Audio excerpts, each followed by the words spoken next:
கொடி பறந்துச்சு, BJP banner இருந்துச்சு, G இருந்துச்சு.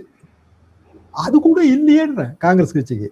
நான் எங்கேயுமே ராகுல் காந்தி பேரை பார்க்கலங்க, எங்கேயுமே சோனியா காந்தி பேரை பார்க்கல, உள்ளூர் காங்கிரஸ் பிரமுகர்கள் பேரையும் பார்க்கல. அதுதான் பிரவீன் சக்கரவர்த்தி சொல்றாரு, இன்னைக்கு காங்கிரஸ் கட்சியை பலப்படுத்த வேண்டிய கட்டாயம் இப்போ ஏற்பட்டிருக்கு, அதனாலதான் நாங்க இந்த கோரிக்கைகளை வைக்கிறோம் அப்படிங்கிறாரு.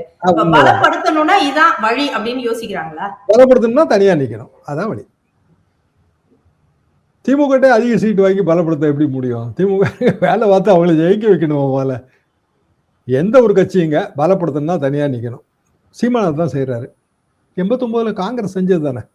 மூப்பனாரை முதல்வராக்குவோம், ராஜீவ்காந்தி பிரதமர், ராஜீவ் ஓட்டிட்டு வருவாருங்க வண்டியை. நாங்க எல்லாரும் அப்போ களப்பத்திரிகையாளர்கள். பக்கத்து சீட்ல சோனியா காந்தி அம்மா உட்காந்துருப்பாங்க. யோசிச்சு பாருங்க, அந்த கப்பல் எவ்வளவு பிரைட்டா இருப்பாங்கன்னு யோசிச்சு பாருங்க. நம்ம ஊர்கள்லாம் எல்லாமே கருப்பு முகம், அதுல செக்கச்செவேன்னு ஒருத்தர் வண்டியை ஓட்டிட்டு பக்கத்துல வந்து அவங்க மிஸ்ஸஸ் உட்காந்துட்டு வந்தா எவ்வளவு அட்ராக்டிவா இருக்கும். இருந்துக்குமா இல்லையா? பிராக்டிக்கல், யதார்த்தம்.